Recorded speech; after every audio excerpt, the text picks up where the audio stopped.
Les Jeux Olympiques de Paris 2024 viennent de se fermer. Pourtant, pendant cette cérémonie et surtout au lancement, une porte terrible a tenté ou a été ouverte sur et contre la terre au travers des cérémonies d'ouverture et même dans la suite de ces Jeux Olympiques. Quelque chose de monstrueux, de dévastateur est sur le point, si nous ne prenons garde, de se déverser contre l'humanité tout entière. Juste avant d'entrer dans les vifs du sujet, rassurez-vous de vous abonner à la chaîne SPS Sauver pour Sauver afin de ne pas louper les prochaines vidéos. Et n'oubliez pas s'il vous plaît de partager, liker et de nous laisser un commentaire. Que Dieu vous bénisse. Je suis Mohamed Sanogo, serviteur du Dieu très haut, Dieu créateur des cieux et de la terre. Je suis le serviteur de Jésus-Christ, serviteur de son Église, bâtie sur le rocher de sa parole, Église contre laquelle aucune porte du séjour des morts ne pourra prévaloir. Je fais cette vidéo à l'endroit du monde, à l'endroit de l'Église. Que la grâce et la paix du Seigneur soient avec vous. Jésus dit que chaque fois avant les grands événements tels que le déluge et même l'enlèvement, les hommes seront beaucoup distraits et ne vont pas prêter attention aux choses importantes et sérieuses jusqu'à ce que les calamités les surprennent à l'improviste. Alors, Église du Seigneur, sois attentive à ce message. Lève-toi, joue ton rôle de sel de la terre et de lumière du monde. Protège la terre, prêche la parole de Dieu, prépare-toi au retour de Jésus-Christ. Vraiment, que ce dont je vais parler avec toi ici puisse attirer profondément ton attention afin que tu puisses jouer pleinement ton rôle. Il y a un temps pour rire, il y a des temps pour plaisanter, il y a des moments où il faut prendre les choses très au sérieux et c'en est un. En effet, durant la cérémonie d'ouverture des Jeux Olympiques, l'Église, je dirais même le monde, a été choqué de voir et de comprendre comment et pourquoi on peut utiliser des choses de Dieu de manière si banale et blasphématoire. Ces choses qui ont été condamnées par le monde, par l'Église, et je veux bénir Dieu pour tous les serviteurs et servantes de Dieu qui sont levés, qui ont condamné, c'est ce qu'il fallait faire.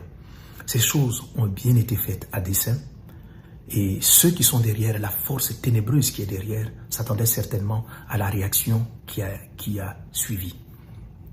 Mais le mal a été fait, les choses ont été lancées.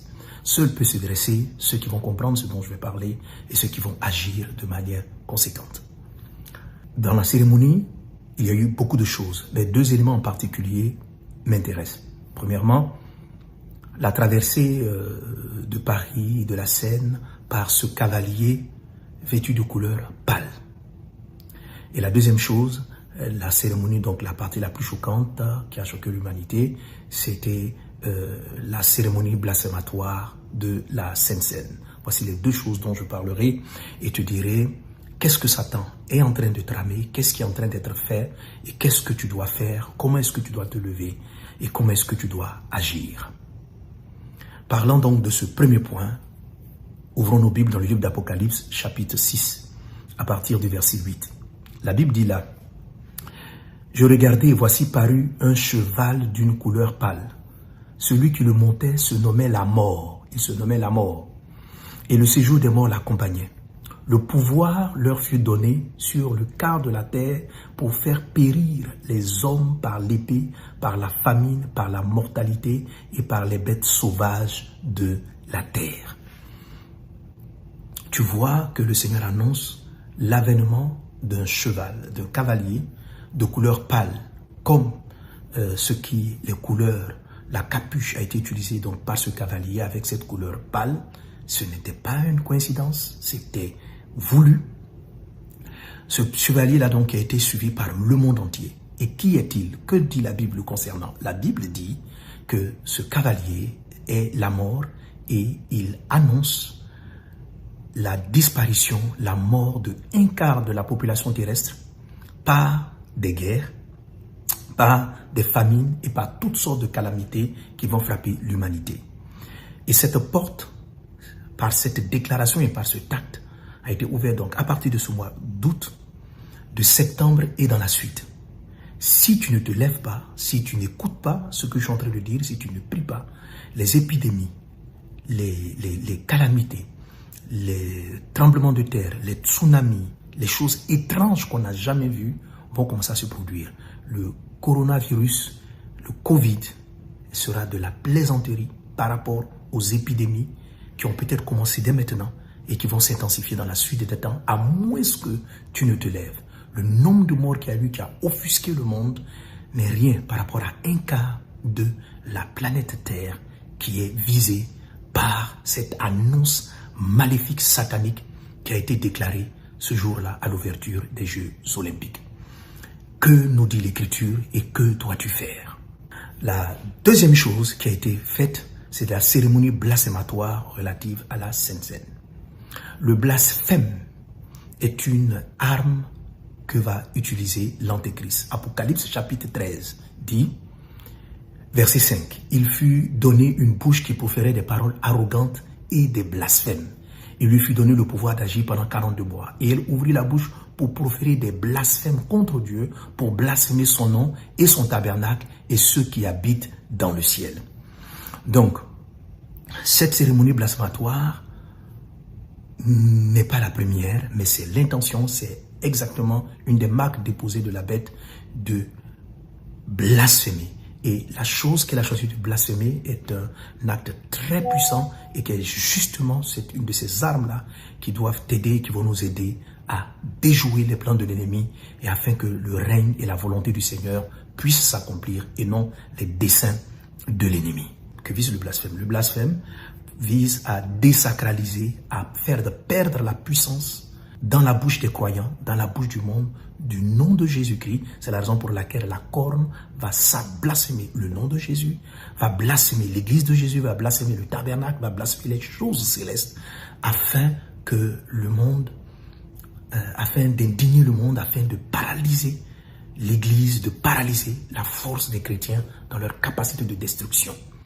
Donc, ces choses-là ont été annoncées, déclarées en cette cérémonie de lancement des Jeux Olympiques pour ouvrir dès cette année de 2024, quelque chose de très néfaste. Église de Jésus, écoute très bien, tu dois te lever. Donc, comme tout le monde, j'ai été donc offusqué par ce que j'ai vu au départ et l'Esprit du Seigneur m'a conduit dans sa présence. Il a dit, ne te précipite pas pour parler, mais comprends ce qui s'est passé et avertis mon peuple, avertis l'Église de ce qu'il doit faire et de comment est-ce qu'il doit mener cette phase du combat qui vient d'être ouverte. Alors, pour bien comprendre ce qui s'est passé et ce que toi tu dois faire et ce que nous devons faire, il faut comprendre d'abord le sens du prophétique. Et je parle ici du prophétique satanique. Tu te rendras compte dans le livre d'Apocalypse qu'il est parlé du dragon, du faux prophète et de la bête. C'est-à-dire que pour que l'Antéchrist se manifeste, il a besoin de faux prophètes, d'un faux prophète. Pourquoi cela? Tout ce qui se manifeste sur la planète Terre doit être dit. Pour que la lumière soit, pour que les choses que Dieu a créées se manifestent, Dieu a dit et les choses ont été. La vie de Jésus-Christ a été prophétisée, a été annoncée et les choses se sont produites selon les prophéties. Sa naissance, son mode de vie, etc. Sa mort à la croix, sa résurrection ont dû être prophétisées pour que cela se manifeste sur la terre. Cette règle prophétique qui permet la réalisation est tout aussi vraie pour le monde des ténèbres. Satan utilise donc des personnes à qui il donne son esprit pour déclarer afin que les œuvres des ténèbres puissent se manifester sur la terre. Ainsi, en Israël, du temps du roi Akab, du prophète Élie, il y avait des faux prophètes de Baal, d'Astarté, qui, de par leur déclaration et de par leur incantation, ont comme tenu en captivité toute une nation sous les démons de Baal et d'Astarté.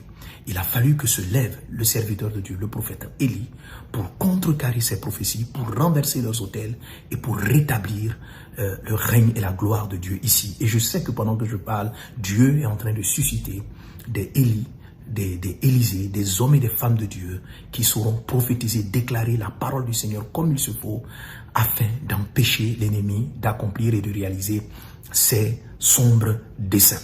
Les faux prophètes ici ont été utilisés profondément par le président français actuel, Macron, qui se veut être un faux prophète de l'Antéchrist. Il est celui-là, il y a quelque temps de cela, qui a dit « La bête de l'événement est là ». La bête de l'événement est là. Une phrase qui sortait de nulle part dans une interview, il est en train de répondre.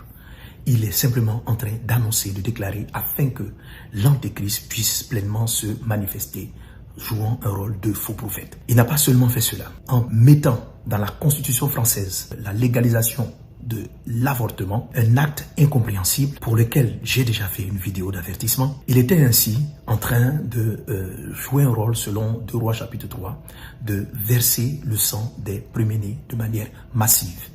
Un autre aspect qui permet la manifestation de puissance de ténèbres pour les faire sortir de l'abîme, c'est du sang. Et le sang, un des sangs les plus puissants, c'est le sang des premiers-nés. Jésus-Christ est le sang de Christ est le sang d'un premier-né.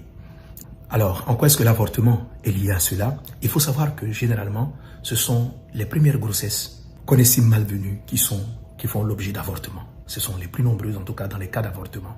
Donc, légaliser, mettre cela dans la Constitution. D'abord, c'était déjà quelque chose qui n'était pas interdite en France, mais arriver à mettre cela dans la Constitution veut dire que la France constitutionnalise le fait de sacrifier les premiers-nés. Car pour nous, pour toi qui es chrétien, tu dois savoir que une femme enceinte transporte de la vie une personne. Le bébé dans son ventre, le fœtus dans son ventre n'est pas juste une partie de son corps dont elle peut jouir à sa guise. Aucune partie de son corps ne peut être couvée pour donner un homme. Aucune partie. On peut t'enlever les yeux, on va les couvrir, ça ne va pas donner un homme. Donc, tu peux t'enlever les yeux, tu peux t'enlever le bras, il n'y a pas de problème. Mais ce qui est dans ton ventre lorsque tu es enceinte, si tu le mets dans une couveuse, si tu l'enlèves, tu le mets dans une couveuse, il va finir par donner un être vivant. Donc, pour nous, un fœtus n'est pas une partie de ton corps, n'est pas une partie du corps de la femme dont elle peut faire ce qu'elle veut. C'est une vie. Alors, dès qu'elle est sacrifiée, c'est un premier-né ou bien c'est un né qui est sacrifié. Et si c'est la première grossesse, c'est bien sûr un sang de premier-né. Et c'est de manière massive pour faire sortir de l'enfer un type d'esprit de lourdeur spirituelle contre l'Église en France en particulier et l'Église en général. D'où vient cela? 2 Rois chapitre 3, la Bible dit que le roi de Moab étant acculé, mais il était acculé pourquoi? Parce qu'une prophétie du prophète Élisée avait dit que Israël, Juda allait le vaincre jusqu'à terme, ils allaient totalement l'achever. Pour empêcher cette prophétie de se réaliser, ce roi s'est levé, il a pris son fils premier-né et il l'a sacrifié. La Bible dit qu'un esprit d'indignation a rempli Israël et Israël n'a plus la force d'achever la prophétie de Dieu. Sacrifier les premiers-nés a pour objectif de faire perdre à l'Église sa force de prière, sa force et sa capacité d'intervention contre les plans des ténèbres qui sont en train de se dessiner. Je prie donc que tu ne tombes pas dans cette mort spirituelle, que tu te relèves dans la prière, dans l'évangélisation, dans la vie chrétienne saine. Donc, ce sang versé-là a pour but donc d'affaiblir l'Église, de favoriser l'émergence du péché dans l'Église, l'iniquité au sein de l'Église, l'émergence de faux prophètes, de faux docteurs et la confusion spirituelle. Ce sont des choses qui sont en train d'être faites et qu'il a menées et contre lesquelles tu vas te lever et pour lesquelles nous allons avoir la victoire dans le puissant et précieux nom de Jésus-Christ de Nazareth. Donc voilà, quel est son plan? Donc permettre la manifestation de la bête, favoriser la mort, une grande mortalité par toutes sortes de calamités, donc avec le cheval mauve, donc le cheval de la mort, le cavalier de la mort, et l'envoyer cette mort-là sur la terre. Pourquoi toi aussi, tu dois utiliser les armes, l'onction que Dieu t'a donnée pour empêcher cela? La Bible déclare que tu es le sel de la terre. La Bible déclare que tu es la lumière du monde en tant que chrétien. En tant que sel, tu es celui-là. Parce que le sel sert à ralentir ou empêcher la putréfaction aussi des aliments. Pas seulement leur donner du goût, mais empêcher cela. Tu es celui et tu as en toi la grâce et l'onction de Dieu pour stopper cela. Pourquoi? Quelqu'un est en train de me dire peut-être, mais pasteur, si la Bible a annoncé, cela ne doit-il pas arriver? En effet, tout ce que Dieu a dit et l'avènement de ce cavalier va se produire, mais dans le temps de Dieu. Il faut savoir que chaque fois que Satan vient dire même une prophétie que Dieu a dite, elle n'est pas faite pour s'accomplir comme Dieu l'a dite, elle est faite pour être corrompue, pour séduire. Lorsque Satan répète une chose que Dieu a voulu dire, c'est à dessein de corrompre et d'empêcher le plan de Dieu de se réaliser. Et c'est ce qu'il a fait. Il utilise, Dieu a-t-il réellement dit. Lorsque Satan est venu tenter Jésus dans le désert, il dit, il est écrit. Mais dès que Satan utilise un texte écrit, ce n'est pas pour que les choses de Dieu s'accomplissent en leur temps. C'est pour que les choses ne s'accomplissent pas exactement. Le monde va être jugé. Le monde doit être jugé. Et l'Église, dans ce temps-là, doit avoir une position précise. Lorsque le diable, par les faux prophètes, tels que le président Macron, viennent annoncer par ces cérémonies, ces choses-là, quelque chose de très anormal, de très corrompu, doit se passer. Et ça ne doit pas être ainsi. Tu ne dois jamais accepter de composer avec. Les choses arrivent selon les prophéties dites selon Dieu, par les prophètes de Dieu, annoncées par les prophètes de Dieu. Dans le temps, elles doivent arriver et non prophétisées, annoncées par les prophètes de Satan. Car lorsque Satan parle, ce n'est pas pour réaliser les desseins de Dieu, c'est pour réaliser d'autres desseins. Ok? Le monde va être jugé. Apocalypse chapitre 6 verset 8 va s'accomplira dans le temps que Dieu a prévu. Satan a prévu tuer Jésus avant le temps marqué. Si Jésus se laissait faire, il serait mort et sa mort aurait été inutile. Jésus est mort selon les prophéties au temps marqué et non au moment où Satan l'a souhaité pleinement. Est-ce que tu comprends cela? C'est vraiment très important. Alors, voilà un peu ce qu'il vise. Et dès cet instant, déjà, dans l'atmosphère, ces esprits-là sont en train d'être libérés par cette fausse prophétie de la mort avec un quart de la planète Terre qui est en danger. Et seul élément capable d'arrêter cela, c'est le nom puissant de Jésus-Christ de Nazareth et le sang de Jésus. Raison pour laquelle c'est la Sainte Seine qui a été attaquée, blasphémée, la Sainte Seine, car la Sainte Seine présente le sang de Jésus, la Sainte Seine présente le corps de Christ. Apocalypse nous dit, ils l'ont vaincu par le sang de l'agneau et par la parole de leur témoignage. Ils l'ont vaincu par le sang de l'agneau et par la parole de leur témoignage. Alors maintenant, qu'est-ce que tu dois faire, peuple de Dieu? Qu'est-ce que tu dois faire? La première des choses, vraiment, n'aie pas peur. Trouve ta paix et ta foi dans le Seigneur Jésus-Christ de Nazareth. La deuxième des choses, c'est que tout cela est une preuve irréfutable, une fois de plus, que la Bible est véritablement la parole de Dieu et que Jésus est à la porte, Jésus revient bientôt. La deuxième chose, c'est que tu dois réellement être prêt pour l'enlèvement qui peut avoir lieu d'un moment à l'autre ou qui pourra avoir lieu pendant que l'Antéchrist sera manifesté. Ne dis pas que nous allons partir avant. Je te prie, c'est possible comme ça peut, c'est pas aussi évident que cela. Donc, une chose est certaine, c'est que tu dois être prêt. Tu dois être prêt. Comment tu te prépares à cela? Comment tu vas lutter et détruire cette œuvre des ténèbres? En n'aimant pas le monde et les choses qui sont dans le monde. Détache-toi de ce monde et des choses qui sont dans le monde.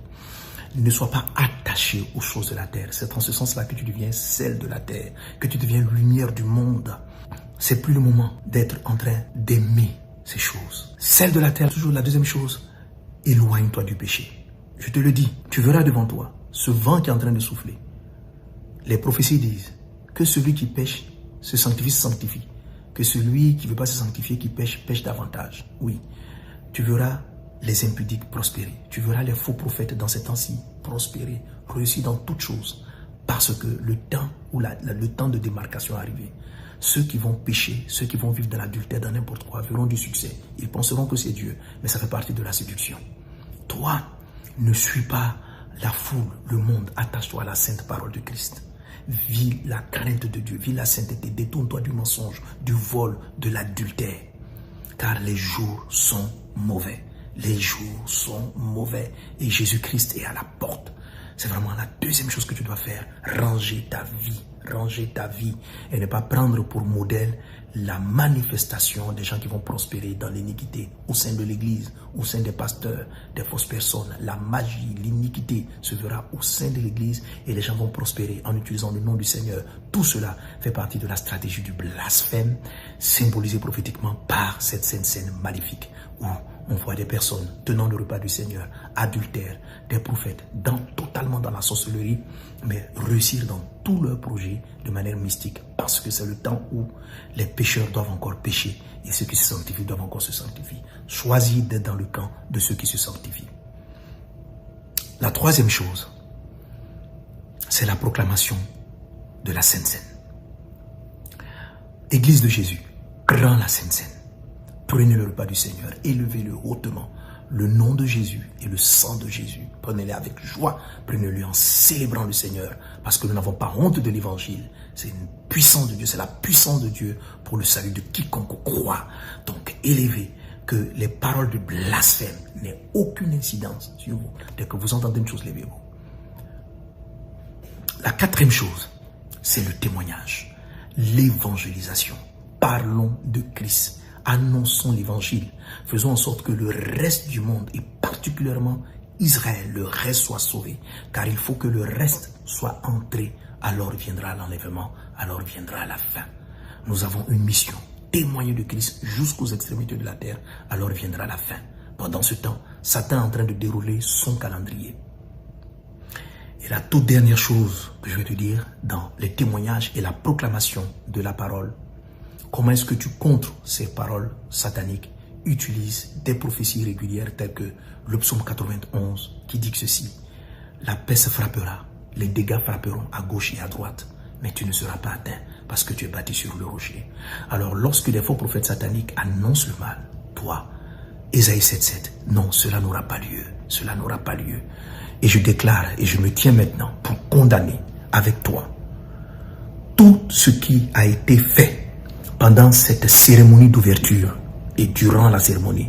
Je le déclare dans le nom puissant de Jésus-Christ. Toute arme forgée contre les nations, contre l'Église est nulle et sans effet. Et toute langue qui s'est élevée sur la base de l'écriture d'Ésaïe 57, je la condamne maintenant.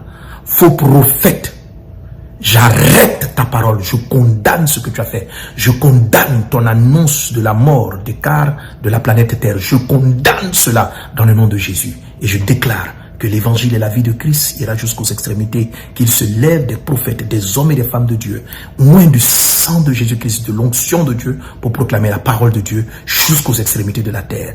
Tel est notre héritage dans le nom de Jésus. Je le dis, Ésaïe 7,7, ainsi parle le Seigneur l'Éternel, ce que vous avez dit, cela n'arrivera pas, cela n'aura pas lieu. Chaque chose se manifestera en son temps dans le nom puissant de Jésus-Christ. J'invoque le sang de Jésus-Christ sur tous ceux et l'église de Christ, la protection de Christ sur toi qui est en train de m'écouter maintenant. Tu es béni dans le nom de Jésus. La faveur de Dieu est sur toi dans le puissant et précieux nom de Jésus-Christ.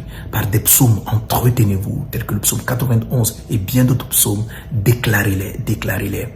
Et prions sans cesse. Que Dieu vous bénisse abondamment. C'était le pasteur Mohamed Sanogo. Que la grâce et la paix du Seigneur soient avec vous. Soyez bénis. Amen. Si vous avez été béni par ces enseignements, ces temps de louange et d'adoration, ces témoignages, n'hésitez pas à vous abonner sur cette chaîne SPS Sauvé pour sauver. SPS Sauvé pour sauver, l'évangile de Christ pour les saluts des âmes. Ici, nous témoignons de Jésus. Que Dieu vous bénisse.